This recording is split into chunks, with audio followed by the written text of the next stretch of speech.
और हमारे साथ मौजूद हैं वज़ीर आज़म के मुअव्विन ख़ुसूसी बराए सियासी उमूर मियाँ आमिर डोगर साहब। आई वंडर के हम कौन सी बात पे यकीन किया करें, पहले जो बताया जाता है किसी शख्स के या पॉलिसियों के हवाले से, या बाद में जो तोजी दी जाती है। सर बताइएगा, हफीज़ शेख को जैसे ही वज़ारत ख़जाना से फारिग किया गया, शिबली फराज साहब ने देर नहीं की कि महंगाई का मलबा उन पर डाल दिया। क्या हुकूमत में शामिल दीगर अफराद को भी हफीज़ शेख से मुताल्लिक यही तहफ़्फ़ुज़ात थे, या IMF प्रोग्राम और IMF से किए गए वादे और दीगर वजूहात इसकी सबब बने? ऐसी कोई वजह नहीं कि बाकी मेंबरान को भी हफीज़ शेख साहब से कोई एतराज़ात थे। मैं ज़ाती तौर पे तो ये समझता हूँ कि हफीज़ शेख साहब ने बहुत अच्छा काम किया और जिन हालात में उनको पाकिस्तान की मईशत मिली उसको आगे बढ़ाने में, तरक्की में, और स्पेशली IMF के साथ, वर्ल्ड बैंक के साथ जो उन्होंने डायलॉग किए और अपना एक इन्फ्लुएंस इस्तेमाल किया और पाकिस्तान को बहुत बेहतर पोजीशन में लेकर आए। और कोविड के अंदर जिस तरह से पाकिस्तान की माशी सूरत हाल थी और उसके अंदर जो वर्ल्ड के साथ, डोनर्स के साथ हफीज़ शेख साहब के डायलॉग हुए, तो मैं तो ज़ाती तौर पे समझता हूँ कि वो सेगमेंट तो उन्होंने बहुत अच्छा निभाया। लेकिन एक बड़ा चैलेंज था, जाहिर है इसका मलबा तो नहीं आप मैं कहूँगा ज़िम्मेदारी बाहर का वज़ीर ख़जाना पे जाती है कि वो नाकाम इस हवाले से ज़रूर रहे कि मुल्क में जो महंगाई का सैलाब था वो कम ना हुआ, वो ना थमा।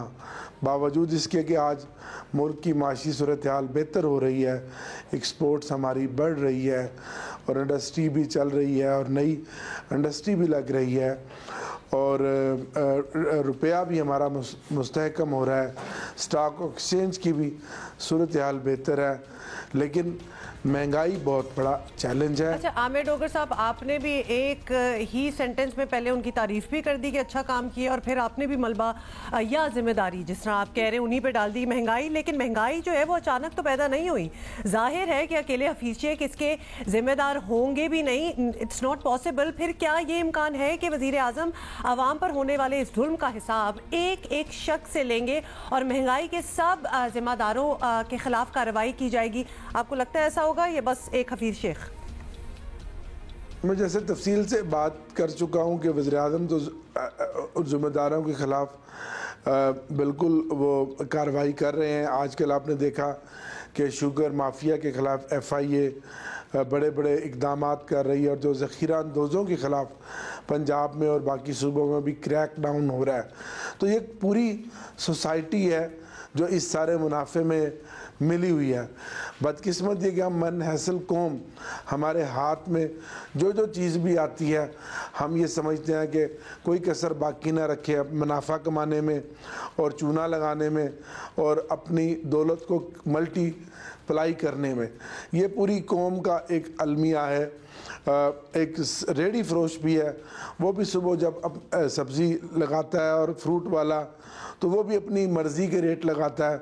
लेकिन ये कंट्रोल करना काम है ज़िलाई हुकूमतों का, सूबाई हुकूमतों का, प्राइस कंट्रोल कमेटियों का, जो काम तो कर रही हैं लेकिन उसके बावजूद कंट्रोल नज़र नहीं आ रहा। और ज़रूरत इस बात की है, मैं आपको वज़ीर आज़म साहब का बताऊं कि वो दिन रात कोशां हैं, पुरअज़्म है।